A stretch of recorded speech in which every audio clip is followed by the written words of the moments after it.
friends, and welcome back to my channel. My name is Jamie, and today we are comparing Aardvark versus Book of the Month.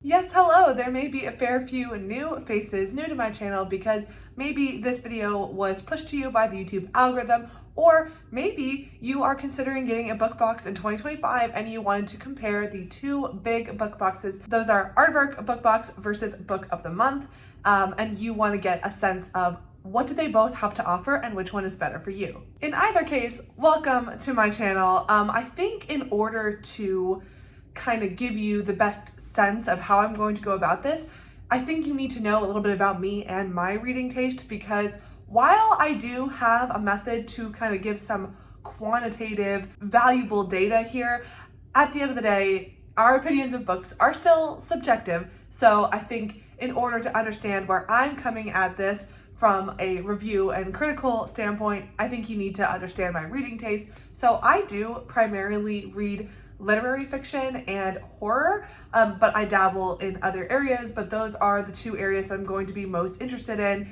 and also just kind of have my finger on the pulse of what's good in those particular genres. And literary contemporary fiction is a little bit harder to judge, I would say, again, just because of the breadth of that genre. But that is kind of where I like to sit. So when we get into the actual looking at all of the books from 2024 from both of these book boxes, definitely keep an eye out, play at home with the genre that you love the most to kind of compare what those book boxes would be like in the genre that you are most interested in. And now a bit of context with my experience with both of these book boxes. So for the past 2 years, I have been a member of one or the other book box. In 2023, I did Book of the Month for an entire year. I was gifted a subscription for Christmas. So in the entire year of 2023, I did Book of the Month. And this was my first book box. What I really enjoyed about it was, obviously, I love getting a brand shiny new book at the start of every month. I love the excitement of going on there on the first of the month and looking at the picks, looking at the selections, and choosing which one you're going to get. That is very fun, and both book boxes offer that. I really enjoy that kind of gamification of it. But I will say that is the biggest gimmick of the book boxes, I would say. That kind of action, that little game is at least 50% of the fun, I think, for most people. With Book of the Month, I definitely thought of it and kind of I assumed that it was seen as more of a book box for that's going to appeal to the most people. That's what my perception of it was. It is going to have a lot of the really big releases for the year. They're going to be your Goodreads Choice Awards nominees, most of them. They are going to be the books that are very, very talked about. You see them on Bookstagram, on Book Talk, on BookTube. If you are interested in the very hyped, very talked about, you want to be in the conversation, Book of the Month is going to have a lot of picks for that. So I had a great time with Book of the Month in 2023. It was very fun, but I wanted to switch and try out Aardvark in 2024 because I had more of the perception that it was maybe a more curated box with lesser known titles, but it had a certain mark of quality, which is really what I was looking for. Not to say that Book of the Month doesn't ever have anything good. I mean, as we're going to get into the comparisons, you'll kind of see what I thought of Book of the Month, but I think that my perception was that Aardvark would just have, the Aardvark selections would be curated a lot more closely and have a certain writing stylistic quality that was more in line with my reading style. We will get into the discussion about whether or not I was actually correct in that. The other thing about Aardvark is that just like Book of the Month, I was gifted my subscription for Christmas by my husband. And what we kind of didn't realize when we were getting that subscription is that, so for Book of the Month, they do yearly gift subscriptions. So you can gift someone the whole year, and that was very easy process. With Aardvark is much newer. I think they've only been around since 2018, just a handful, a couple years, maybe even less than that, but they haven't been around that long. And one thing is that they do not have a very simple way to either gift an annual subscription or even do it yourself. And the one option that they have for gifting an annual subscription is 3 books per month. So that is what my husband ended up doing, even though at the time that I asked for this, like I had no idea that that was the only option. So I have been getting 3 books from Aardvark per month for the entirety of 2024, which I mean, like, again, it's very exciting. It means I get to pick more books, but the reality is I just do not need 3 brand new books per month. And most of the time, like I would say like over 50% of the months, I didn't have interest in 3 of the books that were being offered that month. Luckily, Aardvark does allow you to choose books from any 3 books from any month. So you don't just have to choose that month's selection, which did help because it meant I was able to, if I really couldn't find something, I would go to other months. But the thing is that as the year went on, I already had exhausted the picks of the ones that I was interested in. So by the end of the year, I just really did not need 3 new books per month. And I couldn't get through them. I just couldn't get through them. So I think that was the downside. It was very expensive. I will say it was very, very, very expensive to do the annual subscription for Aardvark. And it's great that I got new books, but it was very expensive and I wasn't able to read them all. Like if I solely read only the Aardvark books, I could have done it, but that's just not how I read. So that was just something that was kind of difficult, and that like it was fun to do it for a year. It was fun to just, it was really nice of my husband to get that for me, but I didn't know when I was asking for it that there was not an easy way to gift an annual subscription. And the way that it is required, it's very expensive, like considerably more expensive than Book of the Month, because with Book of the Month, you're only getting 1 book per month that you select, and then you have the option to pay extra to add on books if you want to. But you can do the monthly subscription with Aardvark and just get your 1 book per month and then add on as well. So it's just a matter of if you're going to gift or if you want to do the annual subscription. That's where that issue came up. Okay, so now we are getting into my little Excel sheet, my little quantitative data about the differences between Aardvark and Book of the Month. But I did want to just clarify that even though I had Book of the Month in 2023 and not 2024, I am going to be comparing the books from both Aardvark and Book of the Month for only the year of 2024 to kind of just, keep it consistent, keep it all, in the same time frame. So for Book of the Month, I did not have it in 2024. I only had it in 2023, but for the purposes of this analysis, I'm going to be looking at Book of the Month 2024 picks. And so without further ado, let's get into the analysis. Okay, and here we are. So here is my little spreadsheet. It's nothing fancy. I am definitely not an Excel pro. I'm not the best at data analysis. It's not really my wheelhouse. I was like an English student, okay? But I'm gonna do my best. And what I've done here is we're gonna start with Aardvark. I have listed all of the Aardvark books released or their picks for 2024, and here's what we're going to do. We are going to look at the Goodreads rating and Goodreads readership. I know a lot of people are moving to Storygraph, and I wish that I could get all of that data as well, but I would have been here for hours. And currently Goodreads is just most people use Goodreads, so that's what I'm doing. Goodreads rating and Goodreads readership. Then for interest level, this is going to be my personal interest level, and I'm going to rate this on a scale of 1 to 5. Okay, so a 5 is like I had this book on my radar and I was begging, like hoping that Aardvark would pick it, that it would be in my box. So 5 is like I already knew I wanted to read this. I am stoked that I see it in my Aardvark box. And a 1 is I have never heard of this. I don't have any interest in it at all, like not even enough to read the description. And this is where I'm also going to clarify, I am not a romance reader. I don't have any interest in romance. So if there was a romance book that came up, it's probably just going to automatically get a 1. I'm not interested in it at all. Same thing with romantasy and fantasy. Same thing there. And then next I have, did I read it or do I still plan to read it? Which is just gonna be a yes or no. And then if I did read it, what was my final rating? And this is where we're going to use this rating like average to see what, for me personally, which box would have been better. So this is where we're going to calculate the average for the rating for me personally. So this is going to be very, very subjective, but that's why I added the Goodreads rating, because this is going to be more objective of all of the people who were interested and read the book. What did they give it? This is going to be more reflective of, I guess, the general opinion of the book, versus this rating is my personal rating, which is not going to align. I'm gonna say it right now, especially if you're new to my channel.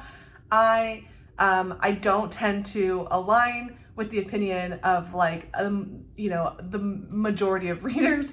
So yeah, this is going to be very subjective. But I still hope that with all of this information, you'll get a good idea of what was in these book boxes. I'm also not going to be putting any of the book photos up, because again, this would take 1 million years for this video to get out, and I've been hoping to make this video for like 6 months.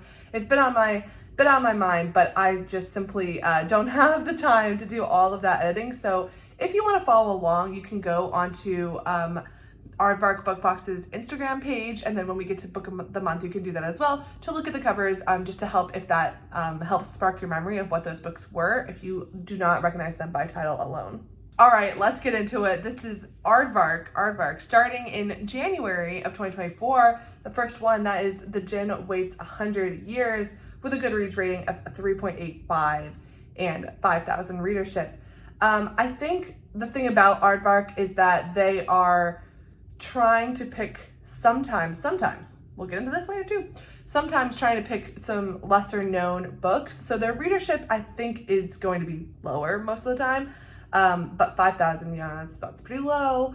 My interest level, I'm gonna say like 2, because I think this is like a very long spanning, I can't remember if it's fantasy, but I think it's a very long, big, expansive novel, and those are just not really my thing. I don't like long books. I tend to like shorter, concise stories, and I don't think that's that one, but I think I'm gonna put 2.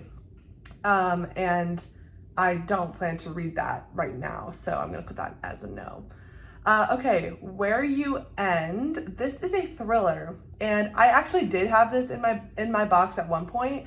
Again, pretty low readership. I had this in my book box, and then I had it for like months, for like 6 months, and I never read it, so I just ended up unhauling it. So my interest, I think, I'm not a big thriller reader. I like horror, but I don't love contemporary thrillers. And so I think my interest in this was pretty low, and I don't plan to read it anymore, so sorry about that. The Fake Mate, this is a romance, and I'm not interested, obviously I don't plan to read it. Sugar Baby, I think this is a contemporary, I don't know if it's a thriller or just like a contemporary novel, I don't know. I don't have any interest in it. Rabbit Hole, this is a thriller, sort of contemporary thriller mix. Both of these have pretty low readership, and I did at one point, I did actually have an interest in it. So because of that, because I did have an interest at one point, I'm gonna put a 2, but I since heard a review from a trusted fellow booktuber, and they did not like it, and so I pretty much lost my interest in it at that point. But I did have a little bit of interest in it. Okay, Tainted Cup. Yes, this is a big fantasy release of this year. It actually won the Goodreads Choice Awards this year, and I was definitely very interested in it, but I was a little hesitant because it's fantasy, and I don't do well with fantasy. And the thing is that I did actually get this in my box, and I did actually start it. But it was fantasy, and the world building was a bit too much. But this Tainted Cup is really, I think if you love fantasy, if you love mystery, this is like a Sherlockian style mystery book, but it's set in a fantasy world. It's just fantastic. If you haven't heard of this, I mean, it's great. It's great. It won the Goodreads Choice Awards, and everybody agrees it's great at that 4.3 rating. Very well loved. But even not that many readerships. I think if you love fantasy, you've got to try this. Valley Verified, that's a contemporary novel. So I do have a distinction between contemporary fiction and literary fiction. And I love literary fiction. I do not care for contemporary fiction. So I never, I mean, I won't say one, because I did look at it, I did consider it, but it's just not something that I really I haven't thought about that. And also like very, very low readership. The Clinic, this is a thriller. It's got a more decent readership. And oh, so I forgot to mention too, the Fake Mate, which is this romance. Oh, yeah, I mean, the romance are going to have they just have far more readership than anything else. But the Clinic, the thrillers also do pretty well. I'm just not that interested in thrillers. I'll say 2, but I don't really plan to read it now. A Love Song for Ricky Wilde. This is a romance, and actually this is one that I did get in my box, and I was pretty interested in it. I will say 3, and I still do kind of plan to read it. The reason I haven't yet is because I did find out that there was like an element of magical realism in here, or like some magical element, and I don't know how I'm going to do with that, but I'm interested. I've never read from Tia Williams. She's the author of 7 Days in June. A lot of people really like that book. Very high rating. I mean, that's 4.04 is great. So I'm definitely still interested in this. I'm a little bit concerned about that magical realism, but yeah. Come and Get It by Kylie Reed. Yes, this, oh wow, this was a 5. I was excited. I knew about this book. Kylie Reed wrote a book I absolutely love called Such a Fun Age, and just fantastic. I was so happy to get this book in Aardvark, and yes, I read it. I liked it. I actually gave it I would give it like a 3.75. I liked it. I know a lot of people were disappointed with it, that they just felt like they were not as happy with it as Such a Fun Age, and I get that. I really do get that. And then obviously the Goodreads rating, this is really shocking to me. I just did not expect this to be so low. 3.36. Ugh, that is really rough. And I don't think it deserves that. I do not think it deserves the hate, but I get why people who loved Such a Fun Age did not really love this. I don't know. I love Kylie Reed's writing. I love her view of the world. I love how she's able to articulate such, such profound messages in such a accessible way. I love that. But obviously the people did not. But yeah, I was very happy to get that in my Aardvark box. The House of Last Resort. This is a horror novel that I actually was pretty interested in. This is one that was set in Italy. I have a whole video. I also have a video on Come and Get It as well. I was very interested in this, so I put it a 4, and I did read it, but man, this book was so bad. This book was terrible. I mean, I might even give it less than 2 stars. This book was really bad. And this book is actually the reason that I started to think, this was very early on too. I think this was like in maybe February or March, that I got this book from Aardvark. And this is the one that I was like, why would Aardvark pick this? Did anybody at Aardvark read this book? Because it is god awful. Like, it's just so bad. It's not scary for a horror book, and it's not original, and it's not interesting, and it's just not good. It's just not good. And at this point I was like, okay, I don't know that necessarily, like, I would assume that because it was from Aardvark, it was a mark of quality, but this book really had me doubting, honestly. And that was kind of the first moments of the crack in the structure, the flaw in the system here. The House of Last Resort. Oof, that was just not good. Wandering Stars by Tommy Orange. Okay, so this is kind of hard because Wandering Stars, great pick from Aardvark, actually. Now, see, look, this is where I'm having to say, okay, House of Last Resort, terrible pick from Aardvark. Can't believe they did that. But Wandering Stars, good pick. This was actually a Booker nominated book, and it might be nominated for some other awards as well. And this is not going to be the only Booker book that they have on here, so, you know, well done to them. That's great. I'm happy with that. But my thing is that I personally just wasn't that interested in Wandering Stars because I didn't love Tommy Orange in the past. I've already read something from him. I read but I actually DNF'd it. And this is a continuation of that story. So I wasn't going to be that interested in it. But that being said, high rating. And of the people that I have read it, I think people have said, yeah, I mean, like there's a lot of great stuff in here. So I think this was a really solid pick for Aardvark. And considering that it was longlisted, actually shortlisted for the Booker Prize, that's definitely a mark of quality for sure. I don't think that I plan to read it though. Oh boy. And then we go straight into Bride by Allie Hazelwood. Oh my gosh. This shocked me. When I saw this in my Aardvark book box. I was very surprised that Aardvark got this because I definitely thought, a lot of people thought Book of the Month was going to get this book.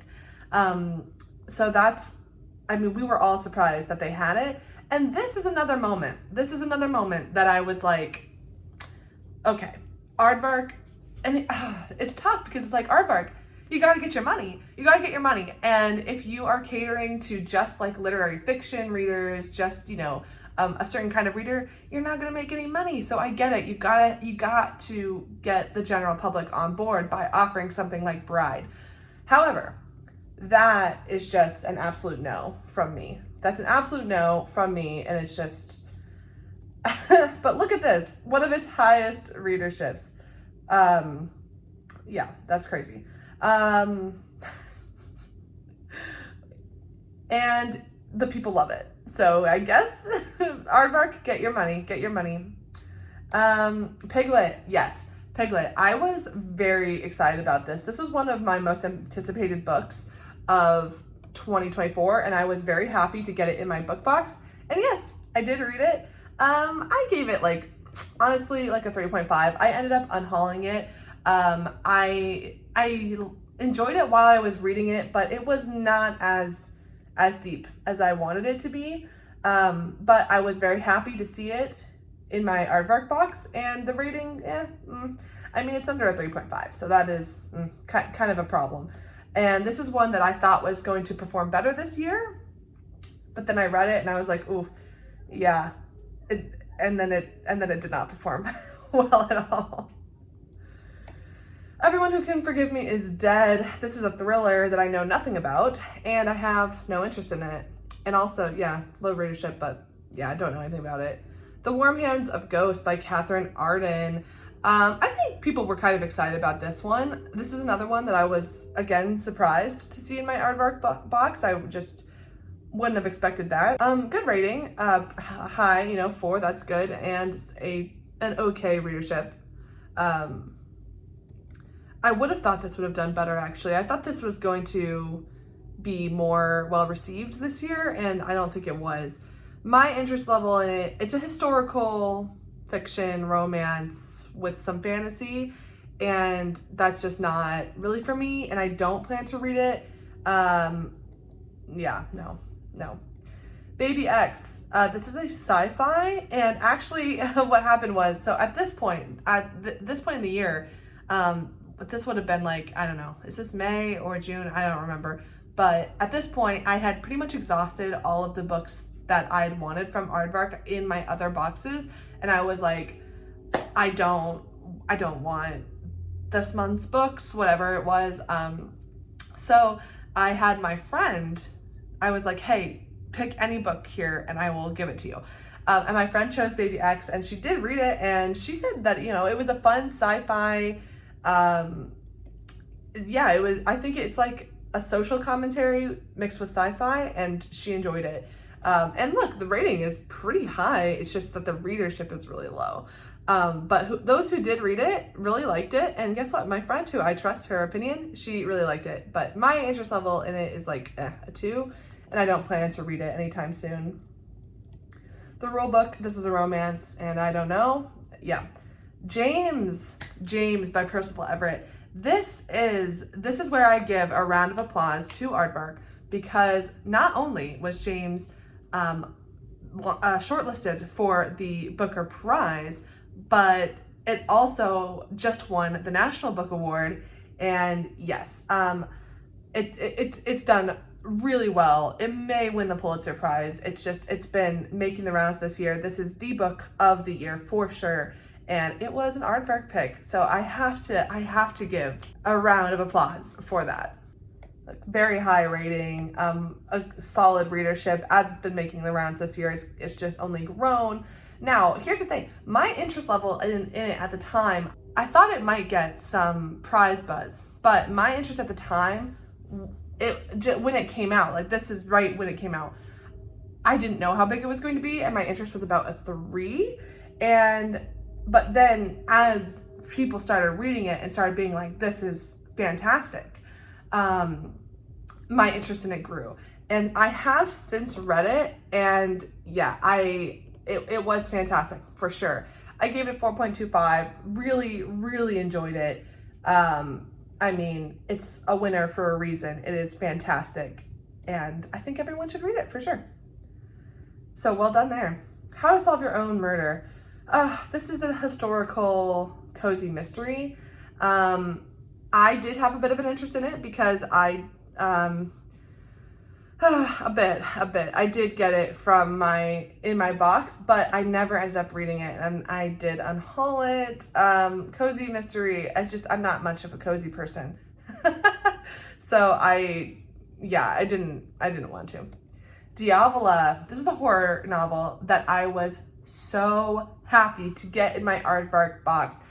That was a 5. I was so happy to get it in my box, and I did read it.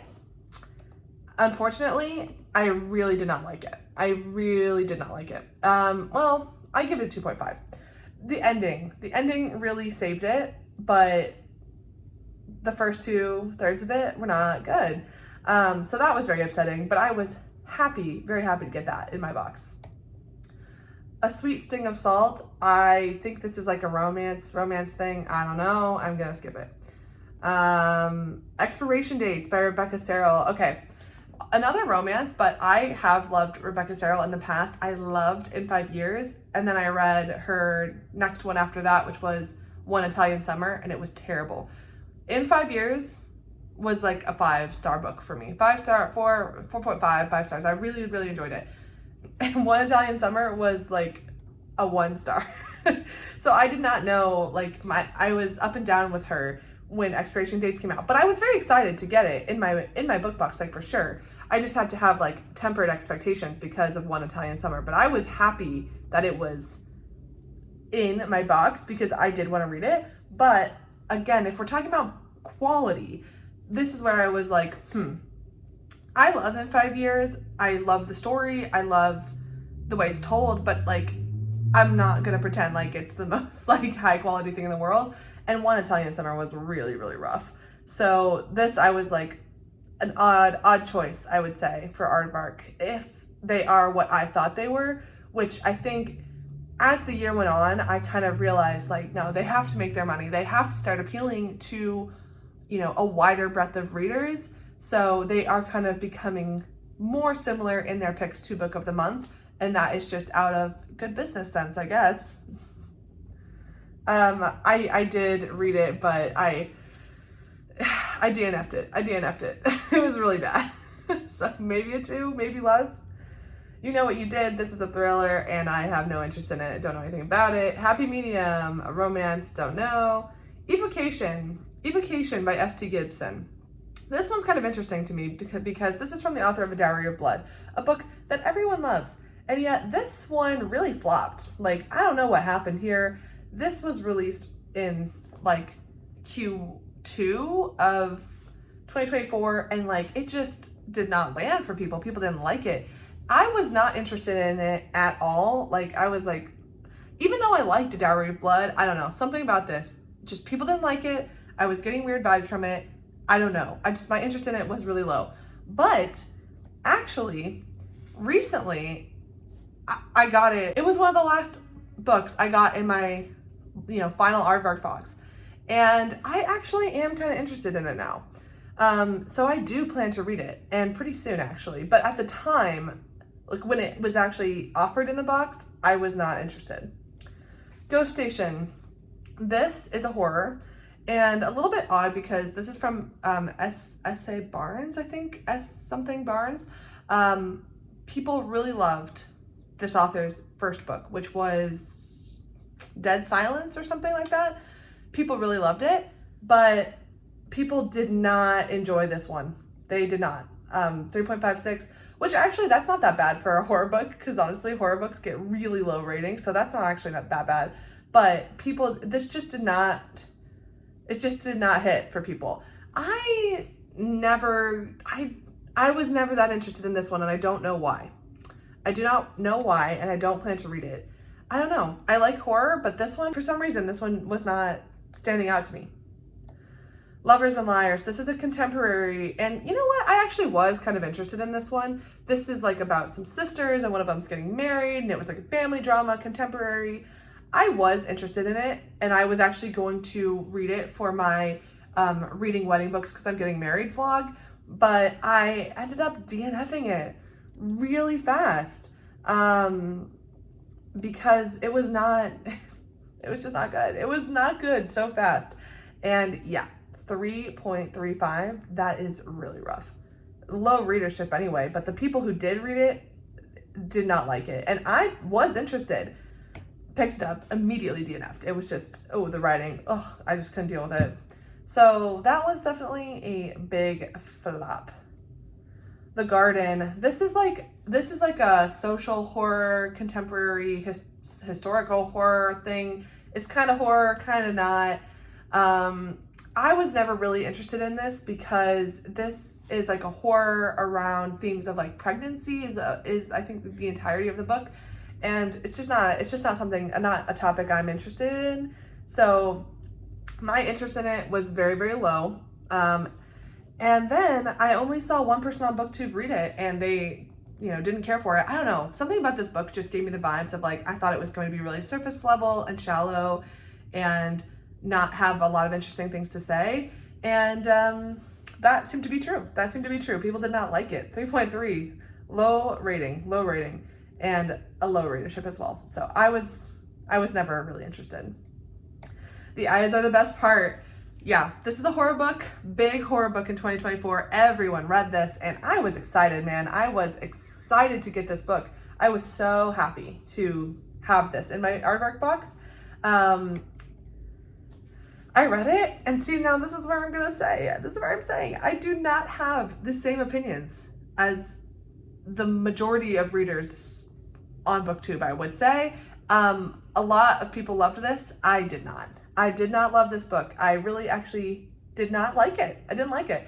I liked the concept. I liked a lot of the things it was doing.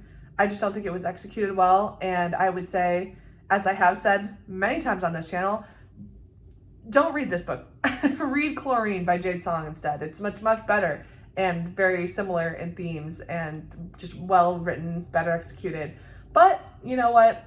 A lot of people like this book, so I just, yeah. Take what I say with a grain of salt on that one, because a lot of people do like it. I just don't think it was very well written. I just think it was just, it's frustrating. I wanted to love it, but I didn't. This Summer Will Be Different. It's a romance and I don't care. Perfume and Pain. So I feel kind of bad about this because this is a literary fiction. But I didn't know anything about the author, and because of that, my interest level in it was very low, very, very low. But I've since learned about this author. I think her name is Anna Dorn. I've heard of this author, and I've heard she's really great. And look at this rating, 3.96. The people that read it, they love it. And I think that's because there is an existing fan base for this author. And now I'm interested in reading her. But the thing is, I don't want to read this one. I want to read her other book. Is called Exalted. And that's the one that I want to read from her. So like, I may plan on reading this someday, actually. I feel bad because I didn't realize that. Like, if I should have paid more attention. I should have gotten this in my book box. But I don't know. I think the thing that was really stopping me was that both last year and this year, there's been a trend of like either horror books or, contemporary books critiquing the beauty industry. And I think I'm kind of tired of that subject. That's why I think I didn't pick this up. Dreadful. Oh my gosh. No. This is another one of those times where I can't remember who wrote this, but it's that cover that's like all red and cartoony. This is another one where I saw this in Aardvark and I was like, okay, we don't care about the quality of books now. That sounds really mean. But like, no, this looked so bad. And honestly, the rating is not that bad. But it just looks like something I would absolutely hate. And so for that, no. Last Murder at the End of the World by Stuart Turton. Oh my gosh. Okay, I was so excited to get this in my Aardvark box. This is another 5 for interest level. I really was so excited to read this. I haven't had like a perfect record with Stuart Turton before, but I was really excited about this, and it was, very buzzy when it came out. But then it kind of crashed and burned. Like, it didn't even make it in the Goodreads Choice Awards this year, which is really surprising because the readership is still fairly high. 3.67, that still clears the requirement for a Goodreads Choice Award. So I kind of think like everyone forgot that this happened this year. And that's because, we were all so excited and then we read it and we're like, what? Huh? Like, I think people it was just too much. It was tough. I did read it, but I actually DNF'd and I don't know. It was tough. It was really not what I wanted it to be. And yeah, it didn't make it in the Goodreads Choice Awards this year. That's kind of crazy. Lies and Weddings by Kevin Kwan. I was pretty interested in this. This is one of the romances that I was interested in because I like Kevin Kwan, even though I had never read him at this point. I love Crazy Rich Asians, the movie. And I kind of felt like I knew his thing, like his whole shtick about writing about money, very, very, very ultra uber wealthy characters. And I was kind of interested in that. I was interested in just the exuberance and the escapism of it all. And I was getting married, so I wanted to read something, a wedding themed book, and I did. And actually, I liked this. I did read it, and I liked this a lot, but like not for the romance part. I liked it for all the other things it talks about. Less for the romance, though. I Was a Teenage Slasher by Stephen Graham Jones. A horror book, but this is one that I really just had no interest in at all. And the reason is because first of all, I've never read Stephen Graham Jones. Second of all, this is like supposed to be a take on the like kind of classic slasher movie villain. And I have never been a fan of those. I have never, I haven't watched them. I'm not interested in them. And because of that, I'm not interested in this concept. I think if you love slashers, then you would be really interested in this. And people love Stephen Graham Jones. But, same token, I also, his most popular work is My Heart's a Chainsaw. And that series does really well for him, but I don't have interest in that subject matter. Maybe I will someday. But yeah, people seem to be kind of mixed about this, but I think if you like Stephen Graham Jones, if you like the slasher trope, this makes sense for you. It didn't make sense for me, and it still doesn't. So yeah. Whoever You Are, Honey, I don't know what this is. I know what the cover looks like, but I don't know anything about it, and I have no interest in it. Masquerade by Sonomi. This is like, I think it's a fantasy book.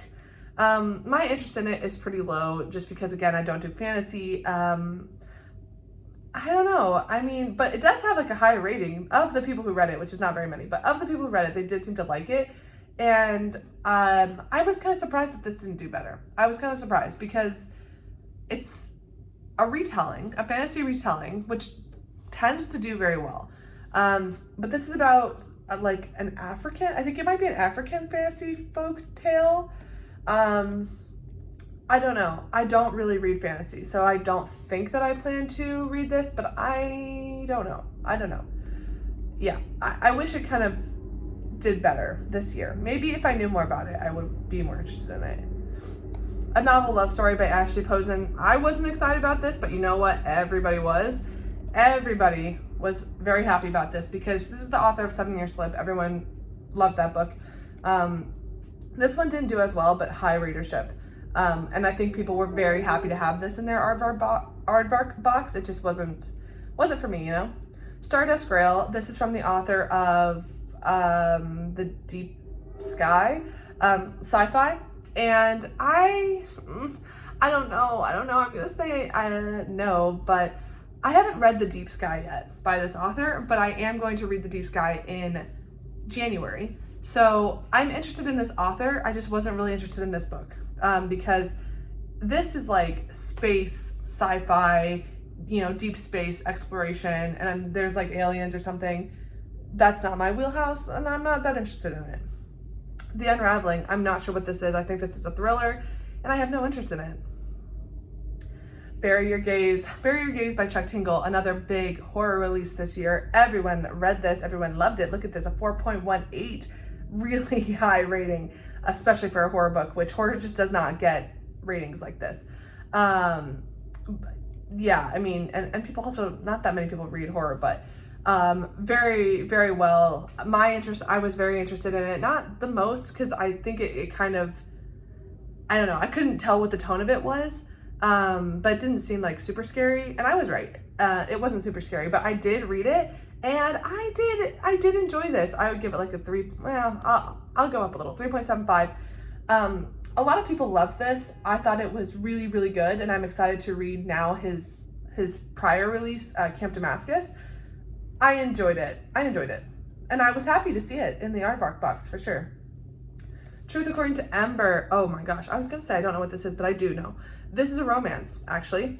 And this book this is the one that's got a lot of controversy around it, because this is the one where the author claimed that she was part of a Native American tribe that she was not actually a part of.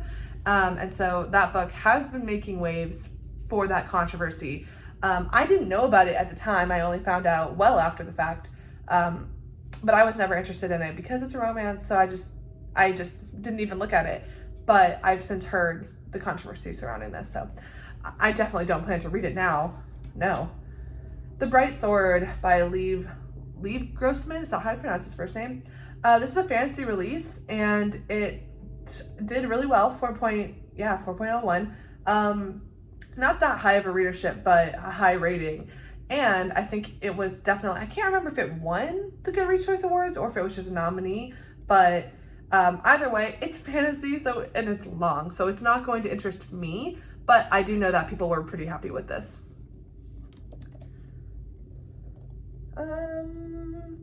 Look in the Mirror. Oh, this is a thriller that I was kind of interested in it because Gabby Reed said she really liked it. But I don't know if I plan to read it anytime soon. I don't know. I don't know. The only reason I was interested in it at all is because Gabby Reed said she really liked it. But I don't always love thrillers, so I don't know. Catalina, yes, by Carla Conejo Villavicencio. This book, I was very, very interested in this. I was happy to get this in my box, and I really enjoyed it. I loved this perspective. I loved this book. It's about a Harvard student her family are undocumented immigrants, and it's really about the turmoil between being an Ivy League student, but also just being seen as so much less than everybody else due to her citizenship status. And it's just really interesting. I really love this book, and I think it's a great pick from Aardvark. Mistress of Lies, I don't know what this is. I have no interest in it. I can't remember what that is. I think it's a fantasy, and I'm not a fantasy person. So Thirsty by Rachel Harrison. This is, it's a horror, sort of, but I'm not interested in Rachel Harrison, so I don't have any plans to read it. I think people thought it was okay. 3.56. You know, I think if you like Rachel Harrison, great. She's too cozy for me, not my style. Red River Road is a thriller. This one the description I was kind of more interested in, but I don't really have any plans to read it anytime soon. Again, the thrillers, But hey, good rating, 3.8. Of the people that read it, they did seem to really like it, and I was kind of interested because it's set in Australia, and that seemed fun. Lady Macbeth by Ava Reed. This one's tough. This one is definitely tough because I was interested in the concept, but immediately I kind of had some red flags. I was like, "Ooh, is this gonna be good? I don't know. It seems if it's good, it'll be really good, but uphill battle getting that to be good." And then I think, I'll say I had a decent interest in that actually, but I since have seen Willow Reed's her review of it, and based on that, I do not plan to read it, but I did have an interest in it, and I did get it in my box. How to Hide in Plain Sight. I think this is like a contemporary fiction, and I have no interest in it. A Dark and Drowning Tide. This is a fantasy romance, and it might even be YA. I can't remember. No. Color Television. This is a literary fiction, and I had some interest in it. Yeah, I think I'll say 3.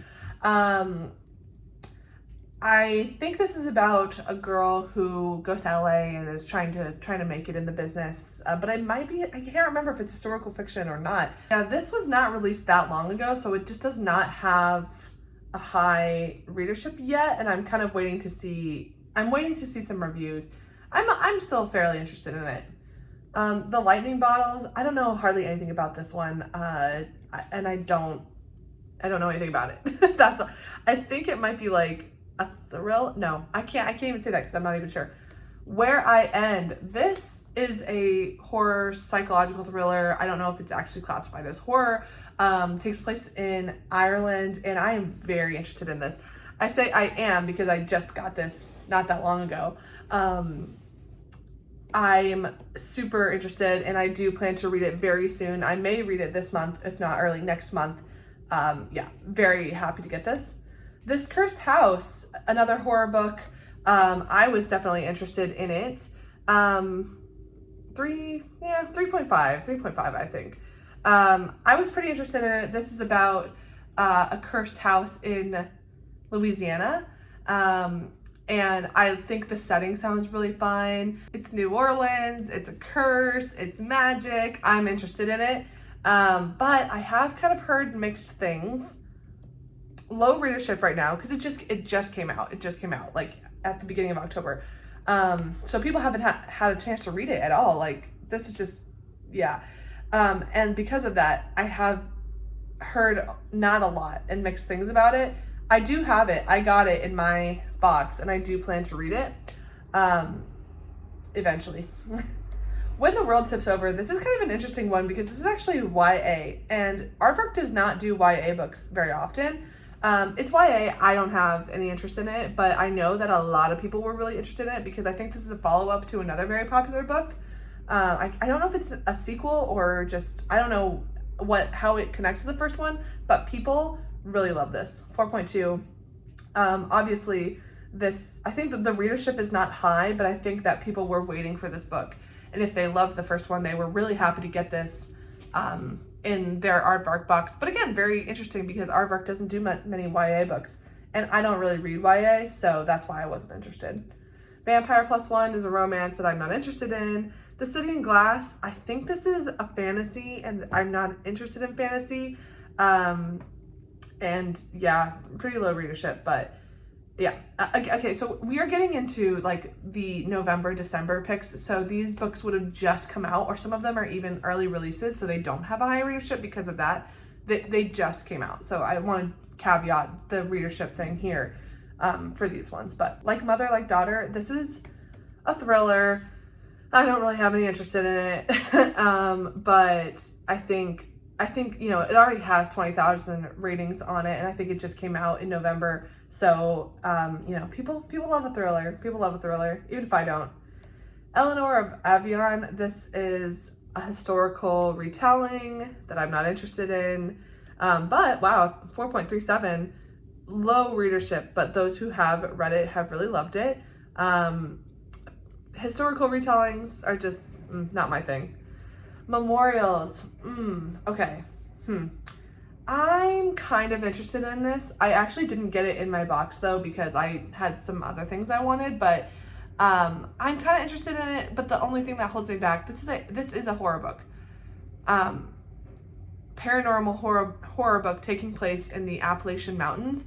And the thing that holds me back is that I do not love books that take place in Appalachia.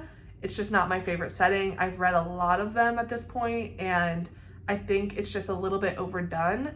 So that's kind of holding me back. And then also, the cover for this book is so ugly. I literally hate it. So that was holding me back. Maybe if the cover was cuter, I might have actually picked this up. But I have heard it's good though. Like, the people that have read it, I've heard it's good. So maybe I will read this.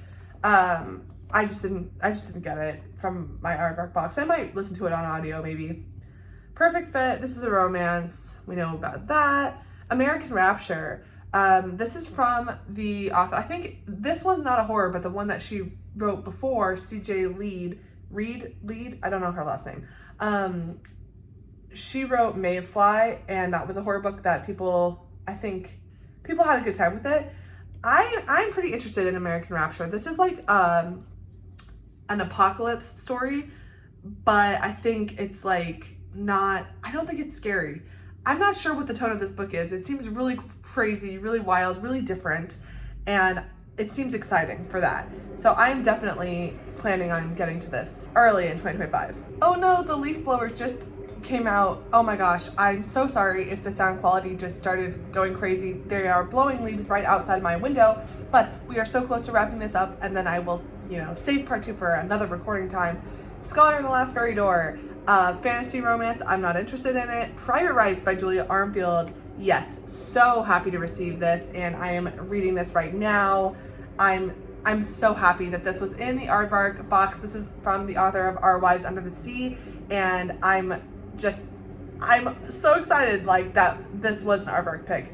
I wasn't even expecting it to be because I actually pre-ordered it and completely forgot that they would even be an option for Aardvark, but this really surprised me.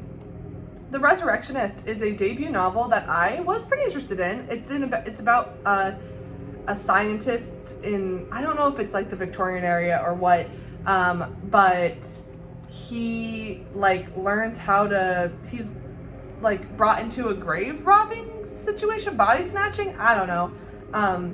It seems dark academia, it seems fun, I am interested in it. Alter Ego, I do not know what this is. Oh, I think it's it might be a thriller or mystery. A mystery, not a thriller. I think more of a mystery. Obviously very low readership because it just came out. So people haven't been able to read it yet. Under Lock and Key is a romance, so we skip. Serpent and the Wolf, romantasy, we skip.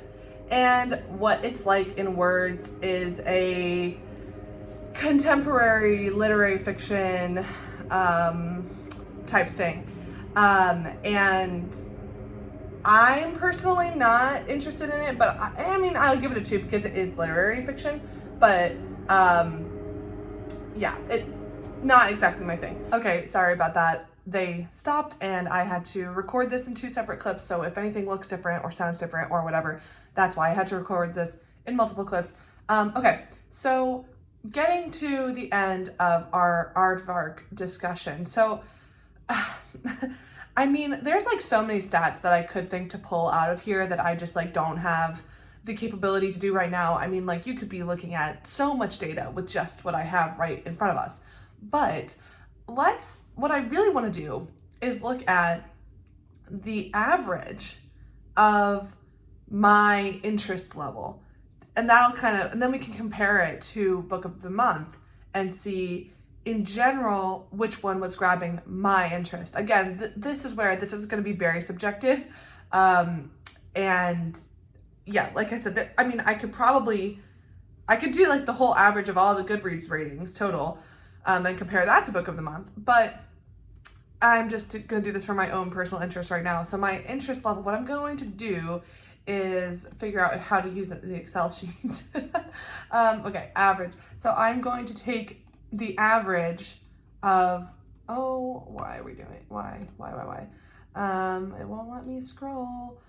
I'm going to take the average of all of my interest level all the way up here. Yes.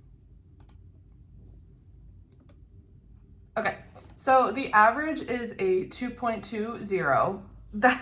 That's low. That is really low, but that's not super surprising, just due to my own personal taste. And I think I can't, we'll see what that compares to book of the month. But just because that's low, that's not the point. Is not that it's low. The point is going to be how it compares to book of the month.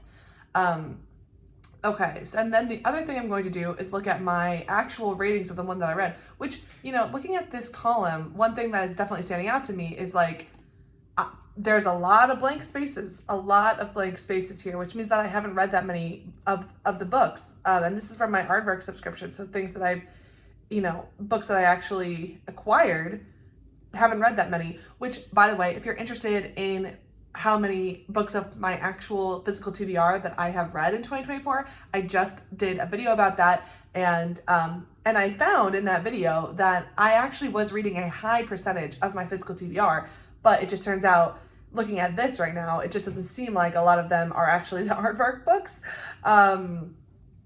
Yeah. Okay, so now what I'm going to do is I'm going to take the average of my ratings of the ones that I have read. So same thing here.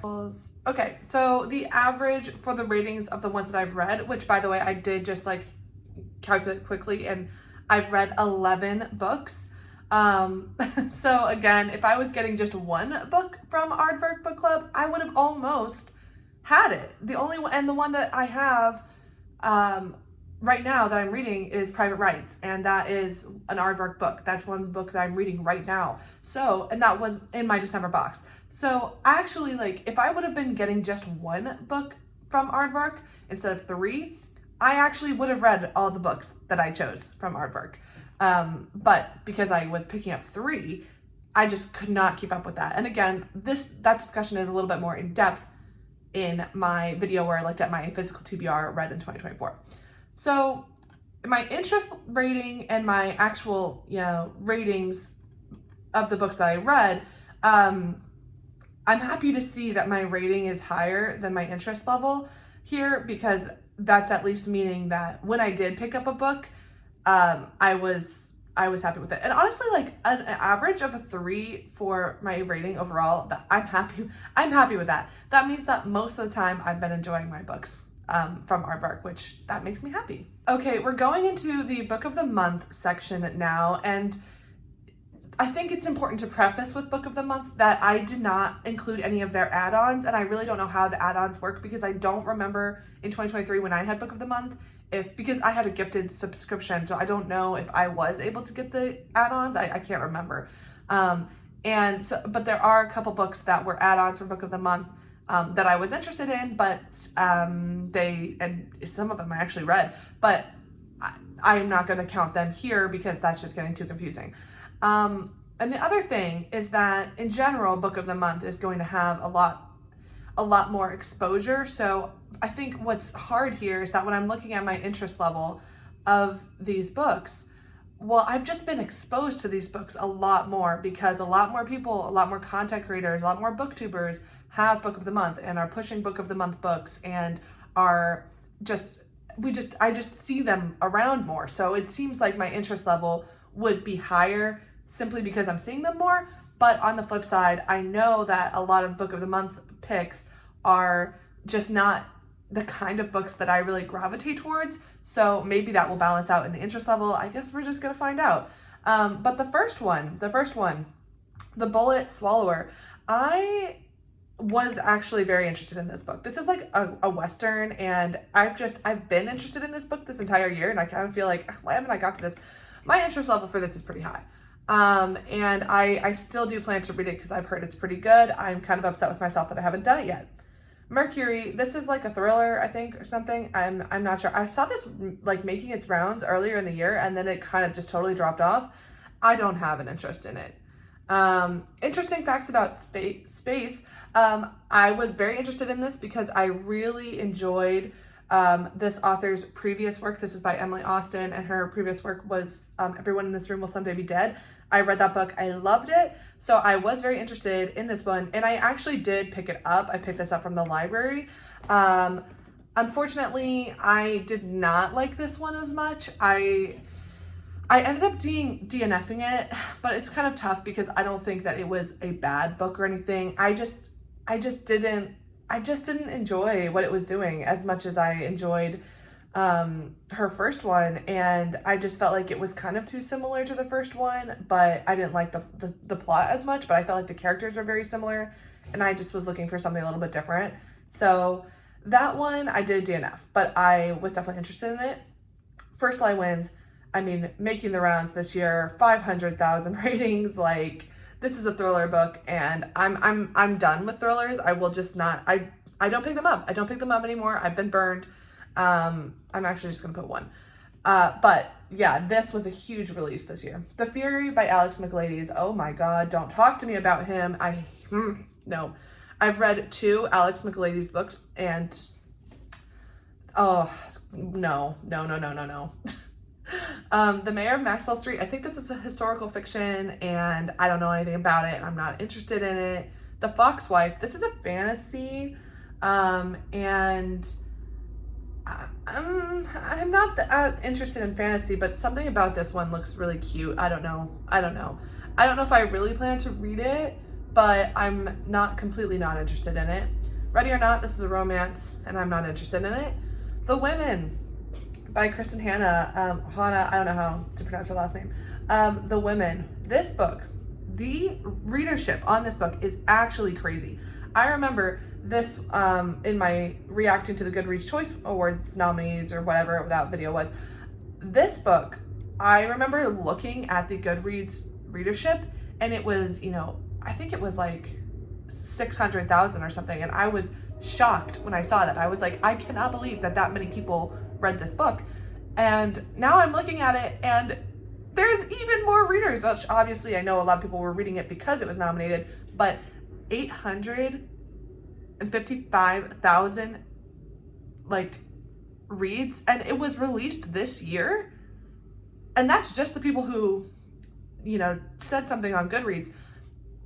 I mean, this book is just, it's shocking how well it's doing. And for me personally, I don't have an interest in reading it. The book is really long. I'm not interested in long books. I just think I know what this is going to be, and just none of it sounds interesting to me. I don't always care for historical fiction. I really don't care for war-centered books. I can't handle it. And this just doesn't seem interesting to me. But wow, this book is crazy how many people have read it this year. The Resort, this is like some random thriller that I don't know about, but what I was a bit confused about was that when I was looking for this sheet, is that when I was like looking up to put these numbers in, I saw that this was actually first released in 2023, so I don't know how it got here, and I don't understand what happened there. Heartless Hunter, I think this is a YA fantasy, so it's gonna get a 1 from me.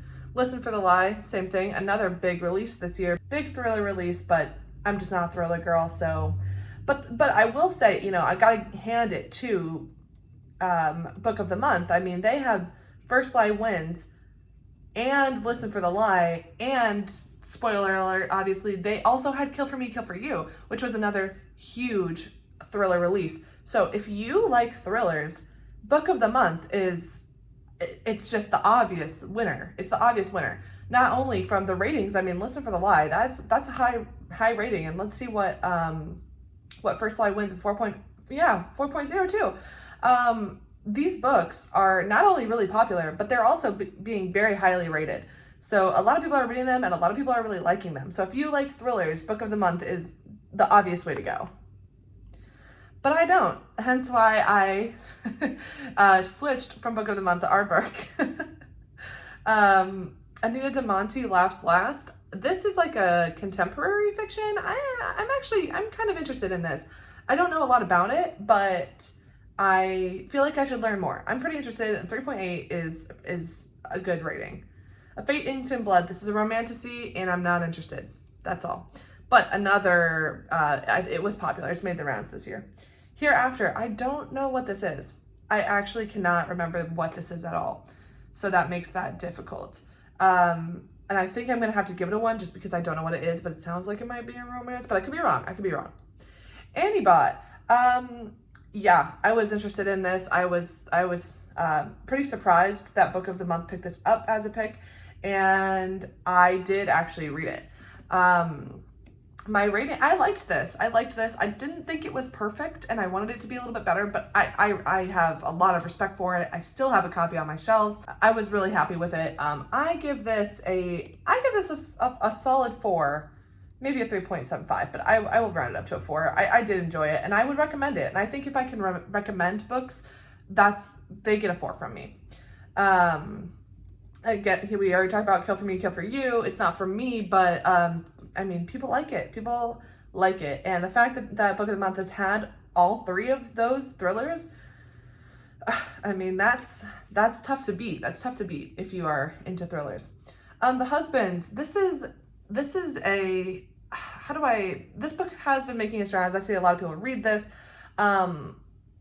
It's a magical realism book, kind of like Alternate Lives, which is a genre unto itself now. And I'm gonna give it a 2 because I won't say that I'm completely disinterested, but like, I worry that something like this is just not going to go to the places that I want to go as deep. And I really, really, really disliked The Midnight Library, and this kind of gives me Midnight Library vibes. And also a 3.5 is just not a strong rating. I feel like people had problems with this, and so I don't think I don't have plans to read it now, but I would have been at least semi-interested in it if I saw it in a box. The Wives, this is a memoir, and it's about army wives, and none of that sounds appealing to me. How to End a Love Story is a romance, not appealing to me. Dragon Fruit, I think this is a YA fantasy, and that's not going to be appealing to me. Okay, Just for the Summer by Abby Jimenez. So I think if I would have had Book of the Month in 2024, I think when this book would have been released, I would not have had interest in it. I have since developed some interest in it, and in fact, I actually got a used copy for myself during my Atlanta Indie Bookshop crawl, and I'm planning on reading it now.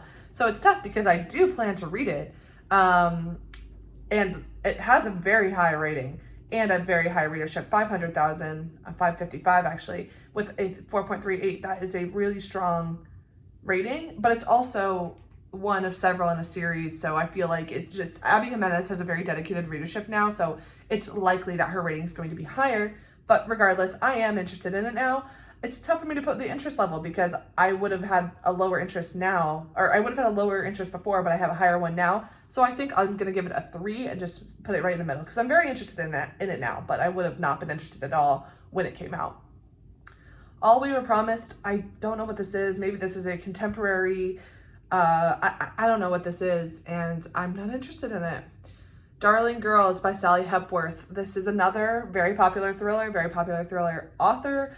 Again, Book of the Month. If you love thrillers, you can pay for Book of the Month, and if all you read is thrillers, you are going to have the best reading year ever. Like, you are going to be set for life if you love thrillers. So The Paradise Problem by, who is this by? Christina something. Another popular author that is just not for me, but yeah. Five Broken Blades, that's a fantasy, and romantasy, definitely don't care. Real Americans, this is a literary fiction, and I'm definitely pretty interested in this, especially because I just saw that Kenya rated this book really highly, and she said it was like her favorite of her Book of the Month books or something, so I'm definitely very interested in this. And I will see if I can get it on audio or from the library and plan to read that. So yeah, I'm pretty interested in that. The Ministry of Time. This is going to be another tough one. This is like a speculative romance with time travel. I don't know. I love the cover. I love the cover. And I think when this came out, I would have been very interested in it. I would have been highly interested in it. However, since it's released, and I remember that when, like, before this was coming out, this was an anticipated release for me, but I was cautious. And then, yeah, people have said it's really not good. So again, this is tough. I would have been pretty interested in it though. So I think I have to give it like at least a 3. I would have been interested in it. Now, I don't plan to read it, but I would have been interested at the time. Middle Tide, this is a literary fiction, and this is like so up my alley. This is, I would have been happy to get that for sure in my Aardvark box. However, so it's been since released and the ratings are so low and nobody's been reading it, and I never heard about it after this. I like knew it was coming out and then it totally dropped off, which tells me that it's really not good and I will not be reading it, but I definitely would have been very interested in it at the time it was released. The Return of Ellie Black, I think it's a thriller, not sure. I don't have a lot of interest in it. Oh, romance, no. Margot's Got Money Troubles. Yeah, I would have been really interested in this. I think I have to give it a 4 because I don't think I would have been anticipating. I wouldn't have known it before, but I'm still really interested in this. And if I can get it from the library or audio, I definitely will try to read it. Yeah, and ooh, a 3.9, that's a good rating. I'm still very interested in this. The Lion Women of Tehran. Wow, high rating. Wow, 4.49. And 30,000 readers, so like not a bad readership at all, and a really high rating. Sorry again, there was some noise coming from the other room, so I had to.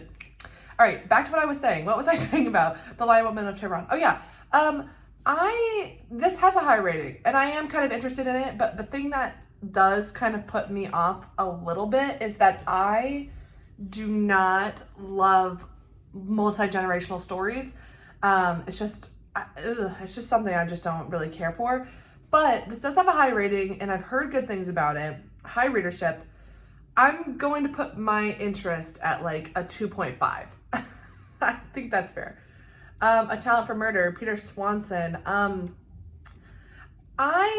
mean, I have only read one Peter Swanson before, and it was The Christmas Guest, and I read it last year, and novella, I really liked it actually. But I don't know if that means that I'm like continually interested in Peter Swanson, and also this might be like a part of a series and it might not be the first one.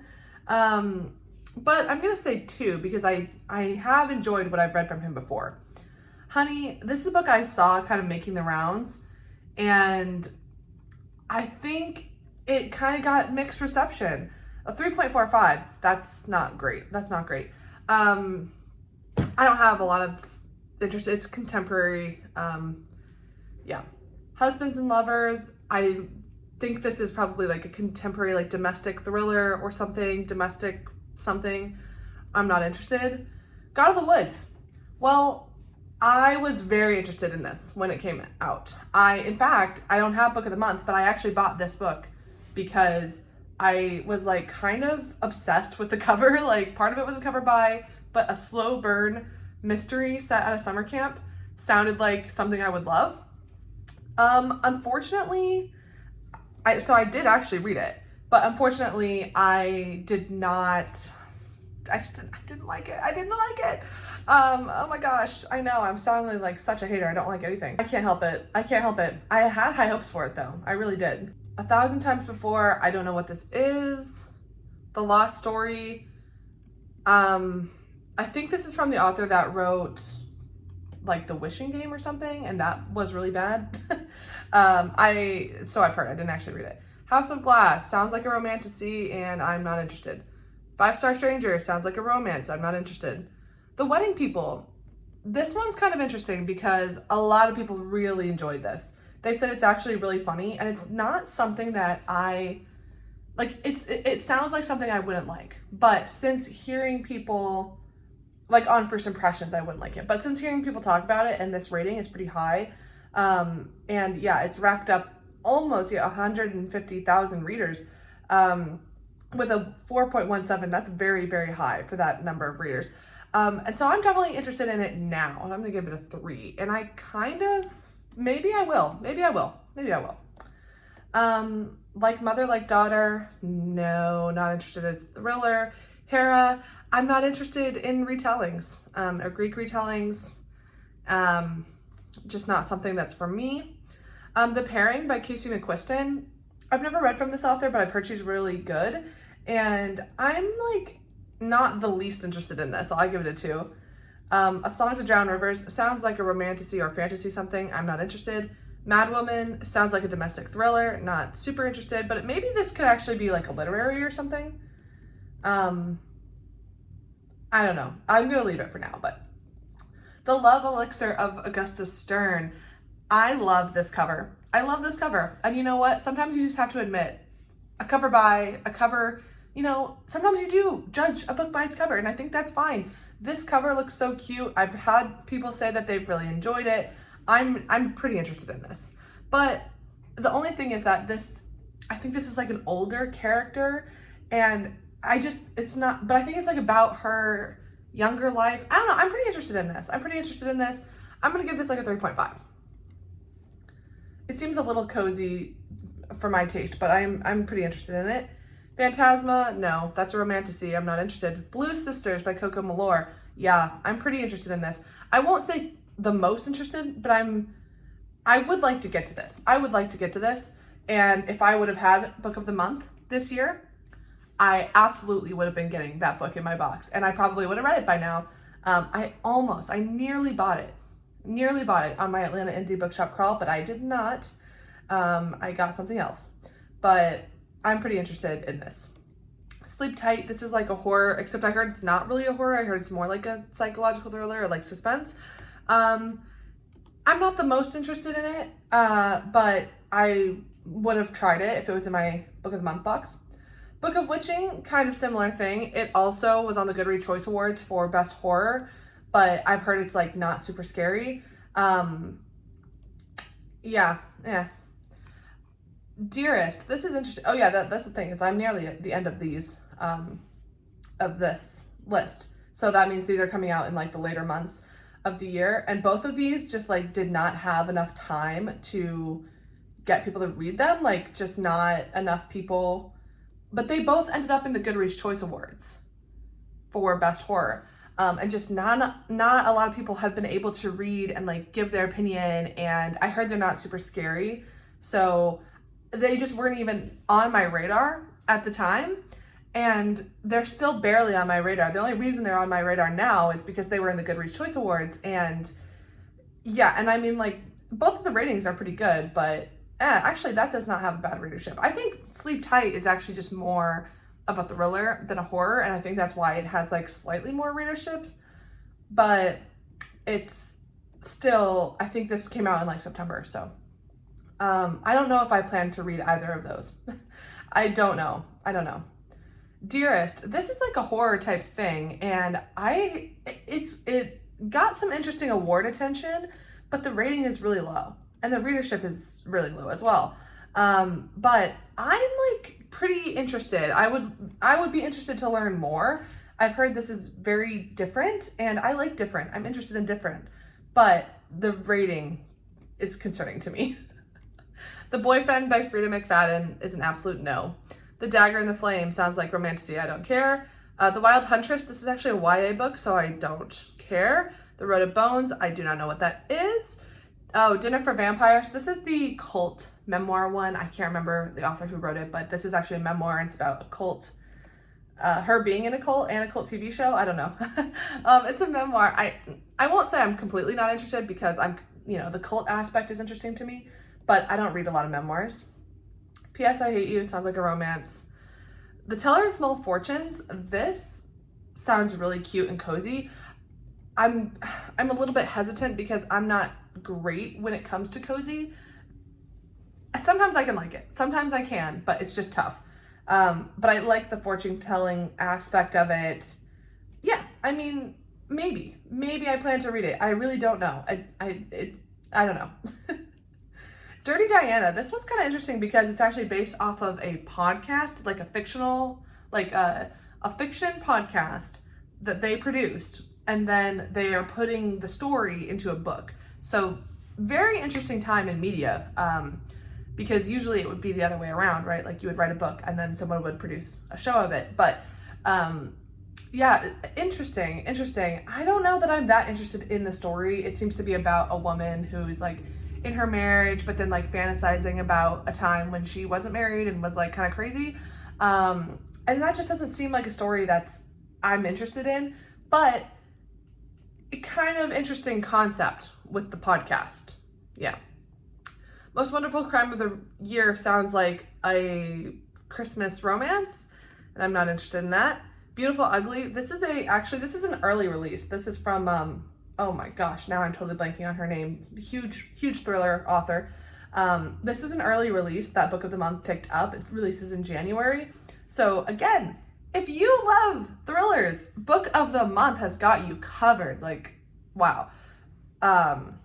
Yeah. I'm not interested in it, but very cool that they did that. Definitely better now. I don't know what this is. Is this a contemporary fiction, or is this...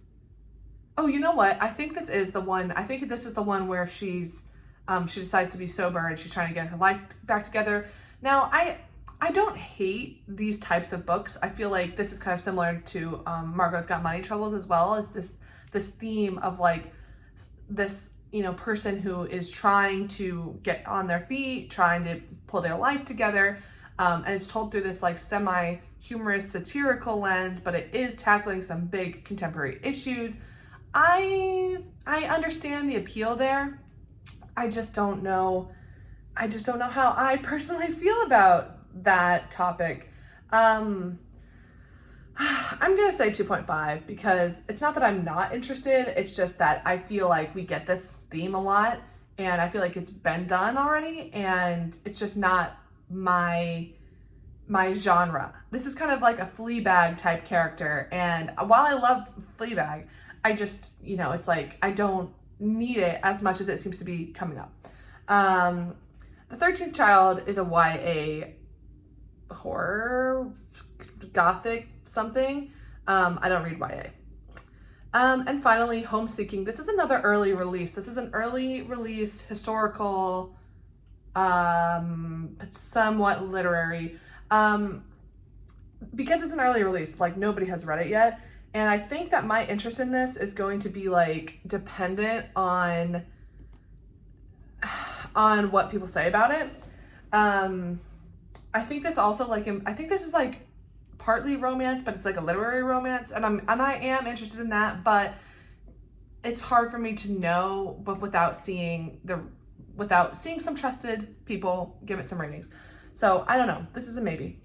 Okay, and there we go. We are at the end of the Book of the Month list. So now we are going to compare the interest level. Just looking at this, I see a lot of ones because a ton of romance and a ton of thrillers on here. So, but the ones that I am interested in, I'm like really interested in. And also, one of the books that was an add-on was Intermezzo by Sally Rooney, and that is like a 5 interest level. My most anticipated book of 2024. And that was technically a Book of the Month pick, but it was an add-on. So again, I don't really understand how that works. But so it's not to say that they don't pick things that I'm interested in. They definitely do. And Blue Sisters as well. But I'm seeing a lot of romance and thrillers. So anyway, let's just go ahead and do the math. Oh, okay, close. 1.848, 1.8. And Aardvark, my interest level was higher at a 2.2. Okay, wow. That's kind of surprising. I mean, like, I don't know. It's surprising how close they are. Very similar interest level for the picks, but 2.2, I mean, like, Aardvark, that seems like a pretty significant, yeah, I was more interested, definitely. And again, Aardvark is going to have things that are more literary leaning, definitely more horror. There's a lot more horror in Aardvark boxes. So I'm, going to be more interested in that. And some big literary, like, prize, focused books, which is very, very good for me. So this makes sense. Whereas Book of the Month is really going for like a more mass appeal, which is great. I think that people are going to get their money's worth with Book of the Month if you know what you like. If you love romantasy, if you love romance, if you love thriller, if that is the wheelhouse that you're in all the time, if that's what you're reading, if that's what you love to read, you are going to get your money's worth with Book of the Month.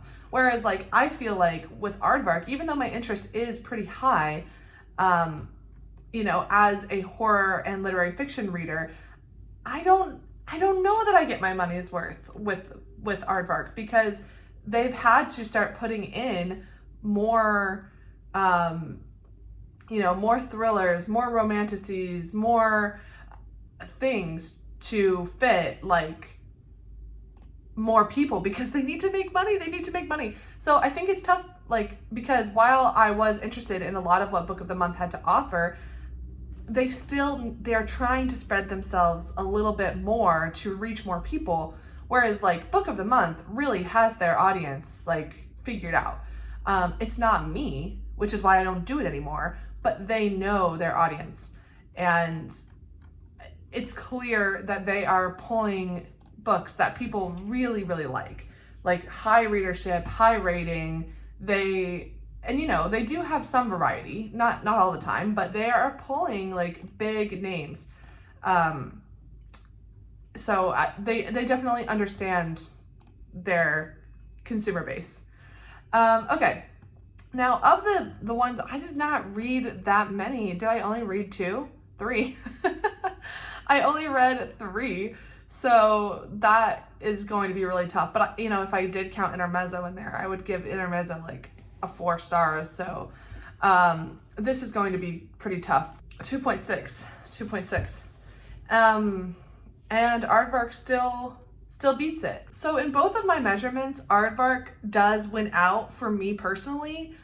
But with that being said, I feel like book boxes have a very, you know, a specific kind of reader that they really work for. If I was the kind of person who was just reading, you know, 1, maybe 2 books a month, and I wasn't so like in the world of publishing, like I know what's coming out, I know what's anticipated, I know what people are talking about, I'm on BookTube, you know, like if I wasn't so in that world, a book box would be, you know, nice for me.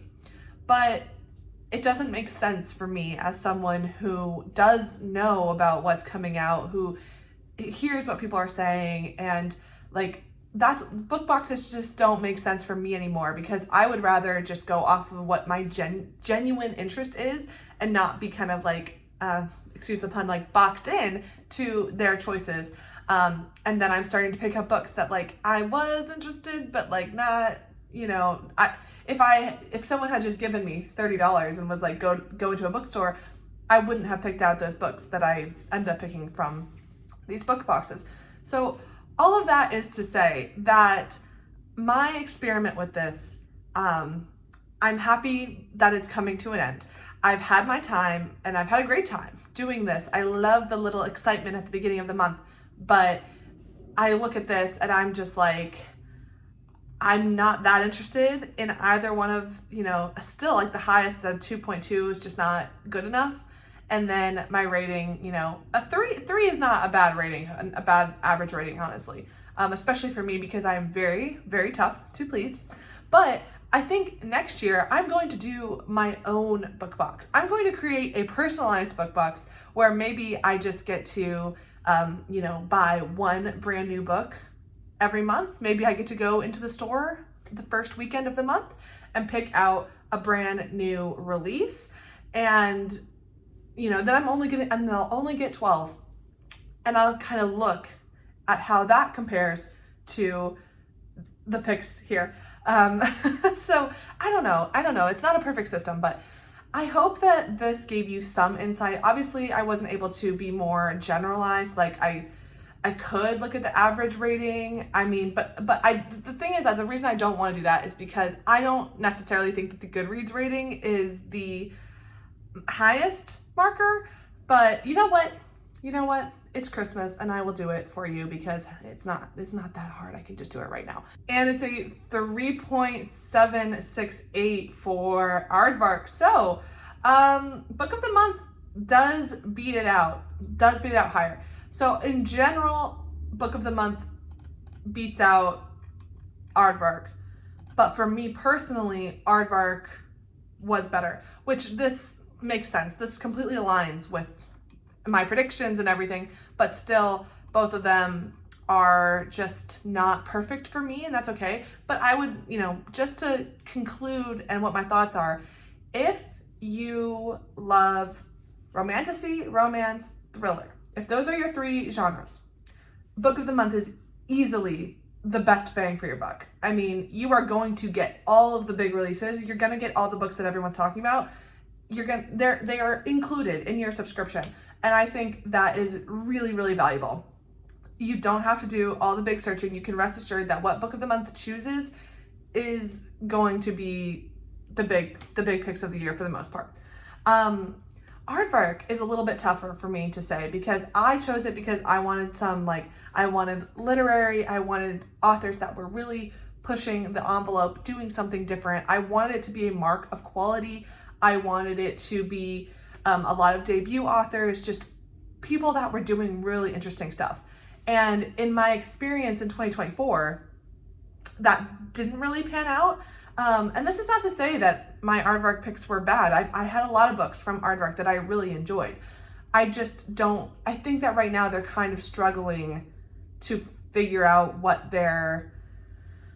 what really their tone is. I mean, they have to compete with Book of the Month and they have to get some more, mass appeal books in there. And I mean, people love their social media. They love their marketing. They love the quality of the physical books are really great. I mean, this is not me saying that Aardvark is bad. It's not. But I am just saying that I think they're kind of struggling with their identity and, where they fit in here because I just didn't feel like I got what I was thinking I was going to get when I, did my Aardvark subscription. So all of this is to say, I'm personally done with book boxes after this little 2-year-long experiment, which I've had the best time doing. I enjoyed my time with both of them. I'm still going to continue to follow Aardvark and Book of the Month to see what they continue to pick and see how their picks evolve and what's going on there. Also, it's a great way for me to keep my kind of finger on the pulse of publishing. What's going on? What are people really into?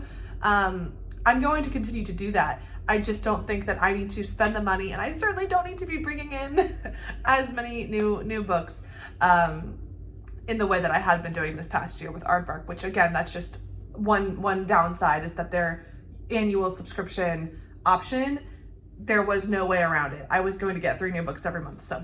And some months I didn't even, I just opted to only get 1 or 2 books. Some months I did not choose to get 3 books, but then I felt bad about that because I'd actually already paid for the 3 books. So I, might as well get something and maybe I can resell it or, swap it out for something at another, one of my local used bookstores. I can sell and swap for something I actually want, so I would try to get 3, but there were some months where I was just I literally cannot, I have nothing else to get. So I don't know. This was such a long video and there's so many things that you could do with this data, but I just wanted to look at this for me and I wanted to get some mathematical data about my interest in these 2 book boxes, and I do think that the data aligns with how I was feeling. But let me know down in the comments below, do you have Book of the Month or Aardvark? Have you had both? Which one do you like? What do you think about my data collection? Let's have a little chat down in the comments below. Otherwise, thank you so much for watching, and I hope you have a wonderful rest of your day, week, month, and year. And I will see you back here next time. Thanks so much. Bye.